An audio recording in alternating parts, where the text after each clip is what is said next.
Hello guys, welcome back to my channel learning with creativity. और मैं जानता हूँ कि मेरे चैनल पे बंद रहे बहुत दिन हो गए, मिनिमम 2 मंथ्स हो गए हमारे चैनल पे एक भी वीडियो नहीं आया। बट अब आपको हर वीक में एक ना एक वीडियो ज़रूर मिलेगा। तो आज हम टॉपिक पढ़ने जा रहे हैं बायोलॉजी का, हमारे 9th क्लास NCERT CBSE का फर्स्ट चैप्टर, जो कि है the fundamental unit of life. तो चलिए हम शुरू करते हैं। मैं एक्चुअली मेरे पास जो फ़ोन में पेन होता है जिससे हम कुछ भी चीज़ लिख सकते हैं स्क्रीन पे, वो मेरे पास नहीं है, तो मैं आपको जूम करके दिखा रहा हूँ। आप पढ़ भी सकते हैं मेरे साथ साथ, जैसा कि मैं पढ़ने जा रहा हूँ। While examining a thin cell of cork, जब हमने एक थिन स्लाइस ऑफ कॉर्क देखा था। स्लाइस ऑफ कॉर्क मतलब जैसे आपने कभी देखा होगा कि पेड़ के ऊपर एक ब्राउन ब्राउन सब्सटेंस होता है, तो अगर जब उस ब्राउन ब्राउन सब्सटेंस को आप वहाँ से पेड़ से हटाते हैं या फिर खरोचते हैं, जिसको हिंदी में वर्ड कहते हैं खरोचना, जब आप उसको खरोचते हैं तब अंदर आपको वाइट वाइट दिखता है। तो वो जो ब्राउन ब्राउन आपने निकाल लिया है उसको हम कहते हैं कॉर्क। जैसे कि इसमें आगे लिखा भी हुआ है, Robert Hooke saw that the cork resembled the structure of a honeycomb consisting of many little compartments। उन्होंने उस कॉर्क में ये देखा कि कॉर्क उन्होंने जब रिसेंबल की, जब उन्होंने कॉर्क को छोटे छोटे टुकड़ों में बांटा, तो उन्हें दिखा कि मतलब उन्होंने पेड़ से निकाल लिया उस कॉर्क को, रिसेंबल कर लिया, फिर उन्होंने देखा कि उसके अंदर बहुत सारे छोटे छोटे कंपार्टमेंट बने हैं। आप भी कभी आपको कोई पेड़ दिखे, उसके ऊपर देखिएगा ब्राउन और सब्सटेंस को आप निकालेगा, उसमें कई सारे स्ट्रक्चर्स आपको बने दिखेंगे। आपको बहुत सारे बीच में लाइंस बनी होंगी, डिवाइडर होंगे वो लाइंस से, तो आप देख सकते हैं, आप ये एक्टिविटी देख सकते हैं। Cork is a substance which come from the bark of a tree. देखिए, जैसे कि मैंने आपसे कहा था, कॉर्क एक सब्सटेंस है जो कि एक ट्री के बार्क से आता है। This was in the year 1665 when Hooke made this chance observation through a self design microscope. अब एक ईयर आया 1665, जब रॉबर्ट हुक ने एक माइक्रोस्कोप को डिज़ाइन किया, और उस माइक्रोस्कोप को डिज़ाइन करने के बाद उन्होंने उस माइक्रोस्कोप में उस सेल को देखा। जैसे कि आप जानते हैं कि माइक्रोस्कोप में जो हम किसी भी चीज़ को देखेंगे तब वो हमें बहुत इनलार्ज होकर दिखती है। माइक्रोस्कोप का मतलब ये होता है सबसे छोटी से छोटी चीज़ को देखना। तो Robert Hooke called this box cells. Robert Hooke ने उन बॉक्स को जो उन्होंने देखे थे कॉर्क में, उनको नाम दिया सेल। और सेल का एक लैटिन वर्ड है जिसका नाम है अ लिटिल रूम। तो सेल का ये हमारा लैटिन वर्ड हो गया जिसका नाम है a little room. This may seem to be a very small and insignificant incident, but it is very important in the history of science. ये सबसे छोटा इंसिडेंट था, ऐसा इसमें लिखा हुआ है, लेकिन ये सबसे छोटी डिस्कवरी थी, सबसे ज़्यादा छोटी डिस्कवरी जो कि एक साइंस में थी। ये हिस्ट्री में सेल हो गया है, लेकिन ये इसकी खोज करी जानी बहुत ही ज़रूरी थी। This was the very first time that someone had absorbed that living things appear to consist of separate units। ये पहली बार था जब किसी ने ऐसा एब्जॉर्ब किया था कि जो जितनी भी लिविंग थिंग्स हैं या लिविंग बींग्स हैं, वो सारे ही सारे किसी ना किसी सेपरेट यूनिट से बने हैं। हमारी बॉडी भी सेल से बनी है। अभी हम इस चैप्टर में आगे डिटेल्स में पढ़ेंगे कैसे हमारी बॉडी सेल से बनी है।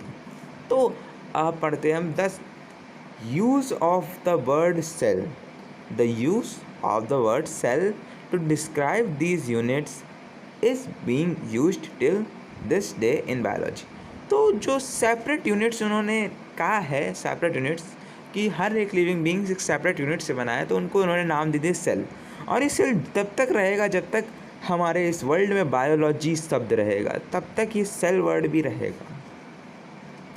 तो अब नीचे हम लोग को एक एक्टिविटी दी गई है, ये एक्टिविटी आप खुद से पढ़ के भी कर सकते हैं। तो मैं इसको समझाने अगर इस वीडियो में समझाऊंगा तो काफ़ी लंबी हो जाएगी ये वीडियो, तो मैं इसको अलग से किसी पार्ट में कवर करूंगा। तो इसमें दिया गया what are living organisms made up of. तो अब इधर आ जाते हैं। देखिए, इन्होंने माइक्रोस्कोप में जब देखा तब इन्होंने क्या एब्जॉर्ब किया, ये इसमें दिया हुआ है, what do we absorb as we look through the lenses. हमने क्या एब्जॉर्ब किया, हमने ये एब्जॉर्ब किया कि जब हम लेंस के अंदर से देख रहे थे, हमने एक यहाँ पे नीचे आपको सेल्स ऑफ ओनियन पील जैसे कि इस एक्टिविटी में बताया गया था, ये उन्होंने देखा था। जितनी आप अगर एक्टिविटी करना चाहते हैं तो आप स्कूल बायोलॉजी लैब में ये एक्टिविटी परफॉर्म कर सकते हैं, या फिर आप नेकेड आइट से भी इसको देख पाएंगे, लेकिन इतना क्लियर आपको नहीं दिखेगा। जैसे इसमें न्यूक्लियस और सेल्स पहले क्लियर दिख रहे हैं, इससे आपको नहीं दिखेगा, तो ये आपको दिख जाएगा डज इट लुक लाइक, इसमें ये दिया गया है, ऐसा ही दिखेगा आपको। अगर आपको ऐसा दिख रहा है तो समझ लीजिए कि आपने सेल देख लिया है। ठीक है, तो अब हम बढ़ते हैं अपने नेक्स्ट पेज की तरफ।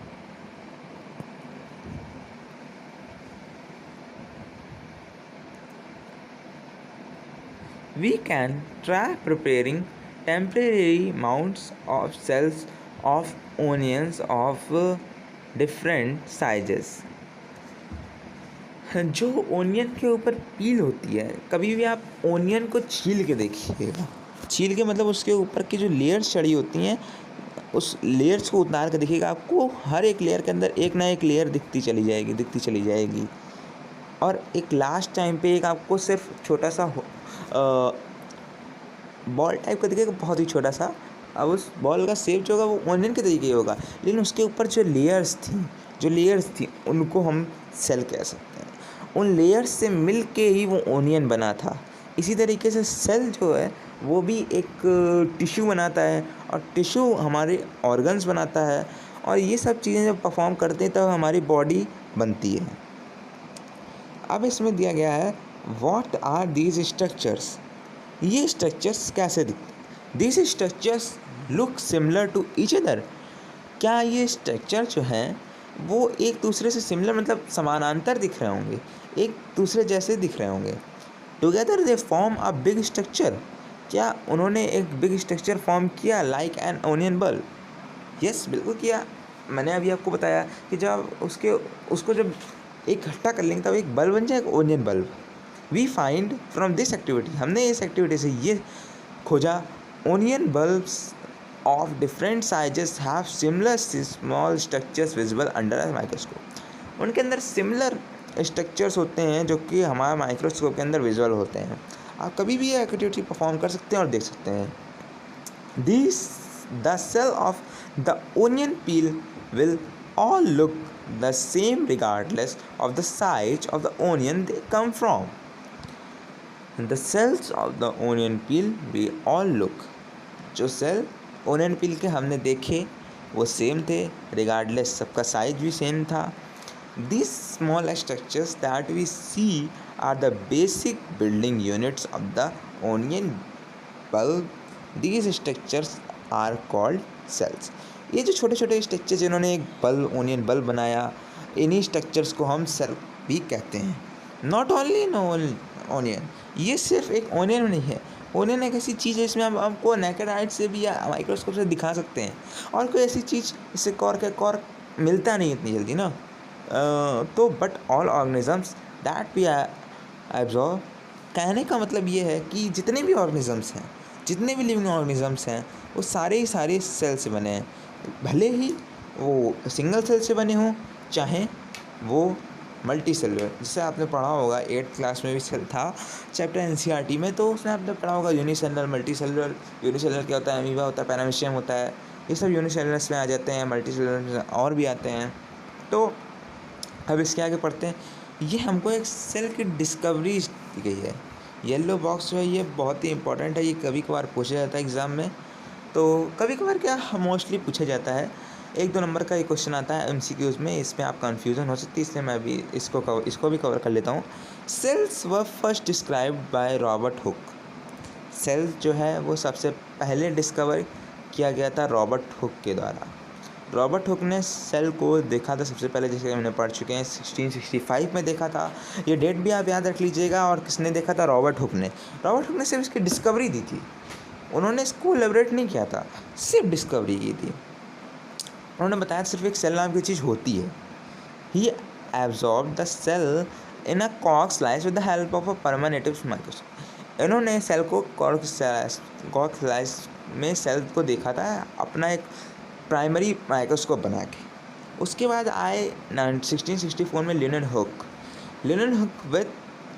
ने उस माइक्रोस्कोप को इम्प्रूव किया और उन्होंने ये भी बताया कि लिविंग सेल जो सेल है वो living cell in pond water for the first time, कि जो फ्री लिविंग सेल्स हैं सिर्फ लिविंग सेल्स में लिविंग ऑर्गेनिजम्स में ही सेल हो सकता है, उन्होंने ये बताया था। तो इट वाज रॉबर्ट ब्राउन इन 1831। उसके बाद हमारे 1831 में रॉबर्ट ब्राउन आए, उन्होंने डिस्कवरी की थी न्यूक्लियस इन द सेल। हाँ, मुझे पता नहीं कि मैं इसका प्रोनाउंसिएशन सही कर पा रहा हूँ या नहीं, वैसे हम लोग इसको न्यूक्लियस ही पढ़ते हैं। न्यूक्लियस इसको हम लोग न्यूक्लियस पढ़ेंगे। एक आगे टर्म आएगा इसी चैप्टर में जिसको हम लोग पढ़ते हैं न्यूक्लियस, ठीक है, तो इसको हम न्यूक्लियस ही पढ़ेंगे। पुरकिंची इन 1839 कॉइंड द टर्म प्रोटोप्लाज्म। एक साइंटिस्ट और आया हमारे 1839 में, पुरकिंच, जिनका नाम है पुरकिंच। हाँ, मुझे पता नहीं मैं इसको सही प्रोनाउंस कर पा रहा हूँ कि नहीं। पुरकिंच आए 1839 में। इन्होंने एक टर्म प्रोटोप्लाज्म बताया जो कि सब्सटेंस ऑफ एक वाटर लाइक सब्सटेंस सेल में प्रेजेंट होता है, जिसको उन्होंने नाम दे दिया प्रोटोप्लाज्म, जिसमें लिखा होगा for the fluid substance of the cell. उसके बाद सेल थ्योरी दी गई। द सेल थ्योरी में हमें ये बताएगा that all the plants and animals are composed of cells and that the cell is the basic unit of life. Cell theory दी गई, उसमें बताया गया कि जितने भी प्लांट्स एंड एनिमल्स हैं सब सेल से बने हुए हैं, जिनकी एक बेसिक यूनिट है, फंडामेंटल यूनिट ऑफ लाइफ जो है उसको हम सेल कहेंगे। The fundamental unit of life is called cell, ठीक है, ये हो गया। द फंक्शनल भी आप बोल सकते हैं। तो वॉज प्रेजेंटेड बाय 2 बायोलॉजिस्ट, ये दी थी हमारे 2 बायोलॉजिस्ट ने, स्केडिन एंड स्वान। स्केडिन ने 1838 में एंड स्वान ने 1839 में सेल थ्योरी दी थी।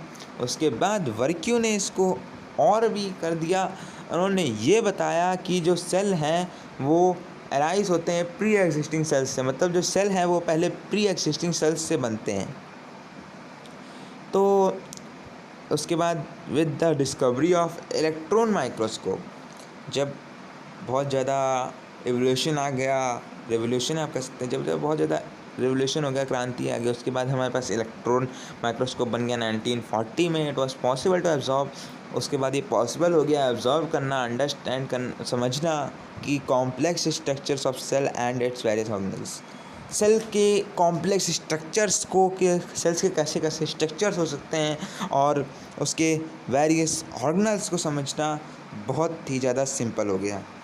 अब इसके आगे हम अगले टॉपिक में कवर करेंगे, क्योंकि अभी बहुत ज़्यादा टाइम हो चुका है, वीडियो कम से कम 13 to 15 मिनट्स ही हो गई होगी। तो इसके आगे हम नेक्स्ट वीडियो में कवर करेंगे।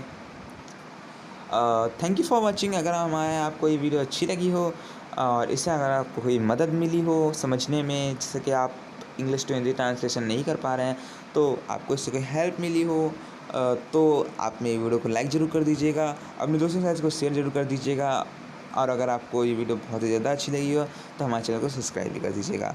फ्री ऑफ कॉस्ट है, बस जाके आप नीचे एक जो रेड कलर का सब्सक्राइब बटन आपको दिख रहा होगा उसको आप क्लिक कर दीजिए, उसके बगल में आपको एक बेल आइकन दिख रहा होगा, उसको दबा के ऑल पे सेट कर दीजिए। Thank you for watching my video.